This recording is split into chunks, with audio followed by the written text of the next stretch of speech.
Today we're looking at the Platinum Trophy for Sifu, a beat-em-up game with a unique game over mechanic. To get the Platinum, we'll need 3 gold trophies, 13 silver, and 26 bronze. Sifu used to have a reputation for having a fairly difficult Platinum at a 6 or 7 out of 10, but a recently released patch added a difficulty setting, so if you're interested in getting this Platinum yourself, the easiest difficulty setting should make for about a 3 out of 10 difficulty. That being said, I decided to play it on the original difficulty setting to give myself a good challenge. So let's jump into it. We get warmed up by playing through the prologue where we learn some of the basics of combat. Beat-em-ups are definitely not my genre.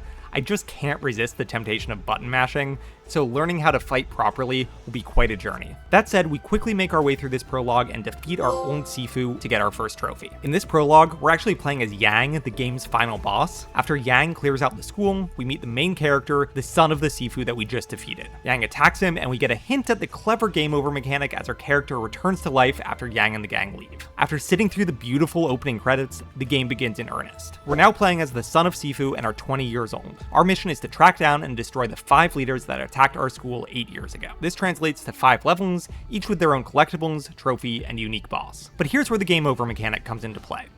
We have to beat the 5 leaders before dying of old age. Every time we die in combat, we age a little bit. At the start, you only age 1 year at a time, but if you die multiple times in a row without making progress, you'll age faster and faster. Every 10 years, you get a little bit stronger, but lose a little bit of health. Your character model also changes to look a little older, so as I go through this video, you'll see me age over time. Once you reach your 70s, you're down to 1 life. If you die again, it's game over. Luckily, if you end up dying of old age, you don't have to start over completely. Each of the 5 levels works as a checkpoint, and you can always restart a level at the youngest age that you reached it. For example, the first time I beat the first level, I was 33 years old.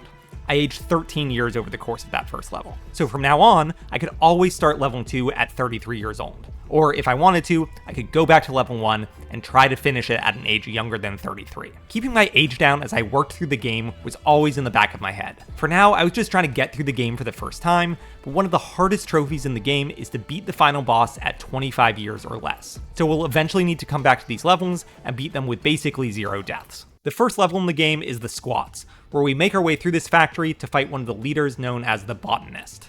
The game really flexes its cinematography early in this level.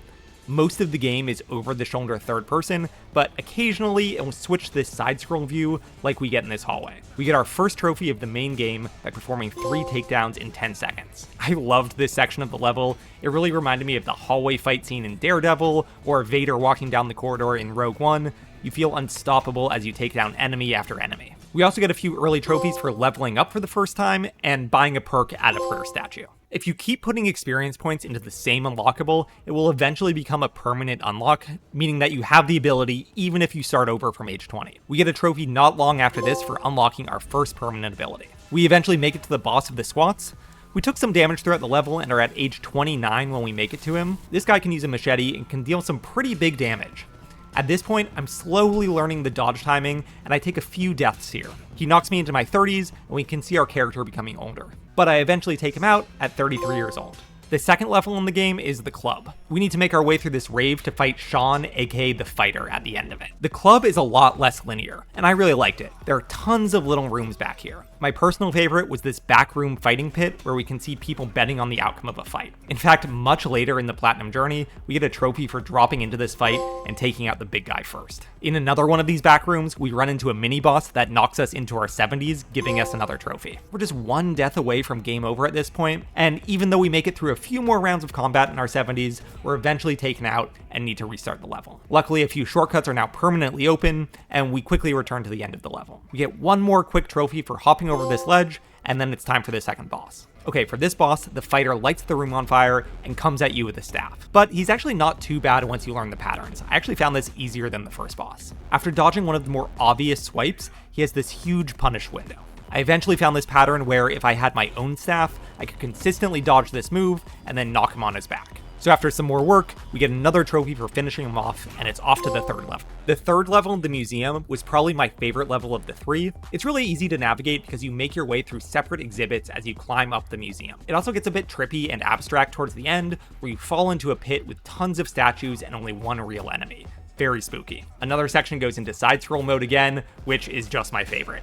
I love the blue in this section. In the museum, we get one random trophy for throwing a light bulb at an enemy, and then it's off to the boss. This boss is Kuroki, aka the Artist. She was the first boss that I really had to take time to learn her moveset. Rushing in and mindlessly attacking won't get you anywhere. You have to be much more patient and dodge her attacks waiting for a window to punish. Her two phases are pretty different as well, with phase 1 having a lot of melee damage, and phase 2 being more about ranged attack. But once I learned the timing, it wasn't too bad. The easiest move to dodge was this long dash attack. If you dodge right when she flashes white, you'll have a great opening to deal some real damage. Here we've almost finished her off, but we're absolutely on life support. We're at 74 years old, and only one more death will make us restart the level. Luckily, I managed to pull it off, finish the fight, and get a trophy. That being said, there was no way I was going to be able to tackle level 4 at 74 years old, so I replayed some of the earlier levels to set a better age record. After playing through the club and the museum a few more times, I got into the 4th level in my late 30s. I felt pretty solid about that.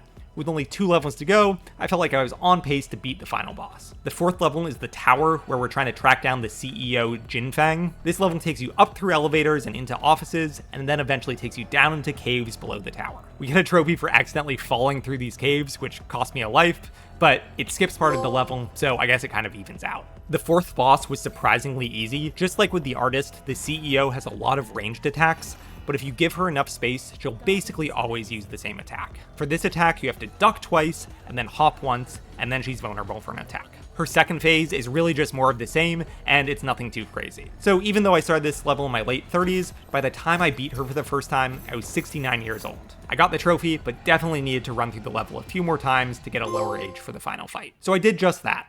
After some grinding, I decided to give the final level a shot at a starting age of 54. I figured that gave me a few deaths throughout the level, and I would at least be able to get to the final boss. The last level is the Sanctuary, and we have to go through this compound to get to Yang's personal dojo. Along the way, I got one trophy for learning how to finish off an enemy in one hit with a machete. Honestly, this move is pretty clutch. These elite enemies, like this guy with the staff, can be pretty tricky, so taking them out on a single shot is actually a pretty big deal. But unfortunately, by the time I made it to Yang, I was in my late 60s, and I truly had no shot in this fight. This first time that I fought him, I was just furiously button mashing, and I was very quickly humbled. I needed to drastically lower my starting age for this fight, so it was back to the very beginning of the game to try to finish these 4 levels while staying in my 20s. As I returned to the first few levels, I got a handful of miscellaneous trophies. I spent 10,000 experience on an upgrade for the first time, and found all of the collectibles in the squads. I haven't really touched on collectibles much so far, but they're pretty easy to track using this whiteboard in your house. None of them are too hard to find, but some collectibles are locked behind doors that you can't open until you finish other levels. So for example, I need to go through level 5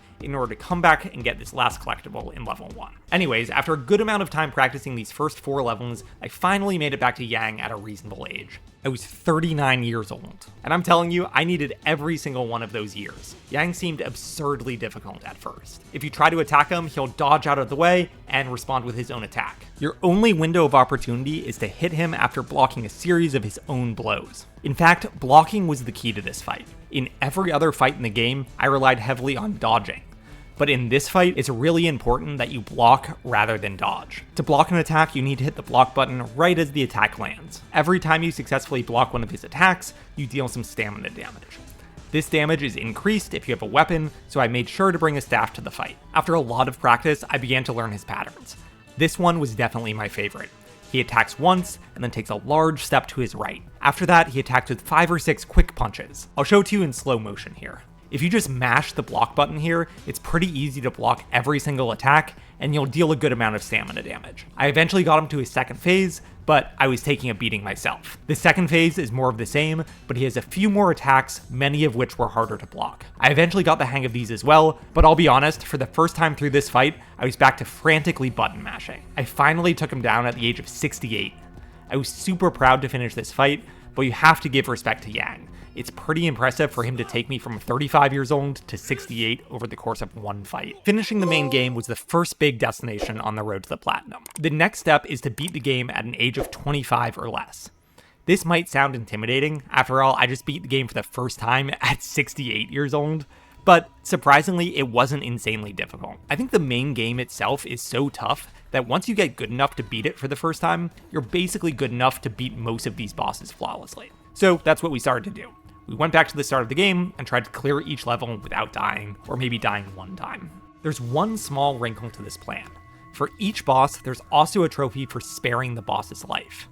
This is relatively easy to do. To spare a boss, you need to break their stamina on their final phase, but not perform a takedown. If you let them recover and then break their stamina for a second time, you'll be given an option to spare them. The hardest part of this was remembering not to instantly perform the takedown once the symbol appears. I had to restart a couple of times because I instinctively finished the fight by performing a takedown the second the takedown symbol appeared. But I eventually got the hang of it, and here we are getting 2 trophies after sparing the botanist.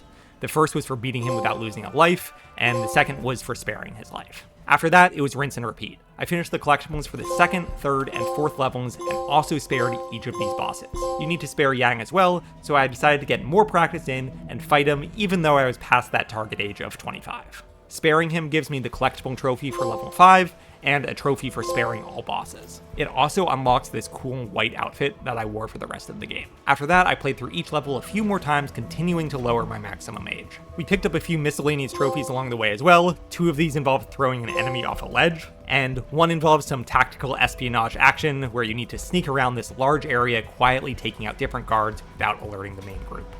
The trophy pops if you clear the entire area in 90 seconds after the main group catches on to you. Finally, we make it back to Yang with a starting age of 22. I had 3 lives to work with. This definitely still took a little bit of practice. I got really consistent at the first phase and was able to clear it perfectly almost every time. But the second phase was still really challenging. I don't think I ever really figured out all of his moves in this phase. Here I am beating him at the age of 38, which gives me a trophy for finishing the game younger than 50. But it took me a few more tries to get that below 25. On the run where I finally got it, I think I just got really lucky on the second phase. He happened to do a lot of the moves that I knew how to dodge, and honestly, I ended up flying through this portion of the fight. I ended it at 23 years old, only dying once on the entire Yang fight. I was pretty proud. We're so close to the end now, only a few trophies left. We'll start by cleaning up a few more miscellaneous trophies. This one was particularly painful. I definitely give it my award for the worst trophy on the list. You have to hit 3 guys at the same time with a staff, or in this case with a broom. I went to the tower where a lot of brooms were lying around, and spent about 20 minutes kiting these guys around this room, trying to get 3 of them close together. I can't tell you the number of times I swung and hit 2 of them, and then had to slowly rebuild my special attack meter. It was just a pain in the butt. But finally, after a lot of patience, we got it done and got the trophy. After getting the final miscellaneous trophies out of the way, the last hurdle is clearing the level with over 20,000 points. This was surprisingly tough, way harder than the age 25 trophy in my opinion. You gain points by taking out enemies, and you build up a combo if you don't get hit while doing so. I practiced a bit and got a trophy for 10,000 points, as well as one for spending those points on an upgrade. But 20,000 points was no joke. There are a few tricks to make this easier. First, you're basically forced to play the club. There's just not enough enemies in the other levels to get to 20,000 points. Next, there's this important focus move called Cowbot. It's essentially a taunt that does no damage, but raises your multiplier. Keeping your focus bar charged so you can use Cowbot when you lose your combo was an important part of these runs. Finally, the last big unlock for me was learning that you score more points if you perform a takedown when enemies are at high health. This was really hard to keep track of for the majority of fights, but it was a total game changer when you had the ability to throw enemies off ledges. You get tons of points if you can toss an enemy over a ledge while they're still at full health. So these balcony portions of the level were critical to the success of the run. At this point, I've built up a good amount of score, but I'm also running out of enemies. I'm almost at the end of the level as I enter this room that contains about 20 enemies. Luckily, there are a ton of ledges in this room, so I ended up pushing a lot of enemies off the edge, getting a lot of points. After completing this room, I'm really running out of time. I know that there are 3 enemies left in the entire level. There's this mini boss with the staff, and then 2 smaller enemies in the following room. This is probably the 7th or 8th time I had played through this level trying to master it to get 20,000 points, and I'm on the edge of my seat here as each hit gets me a tiny bit closer to my goal. Finally, when I take her out, I cross the 20,000 point threshold to get my trophy. It was a huge relief, definitely the toughest trophy in the game for me. And now you might notice that we actually have 1 trophy left.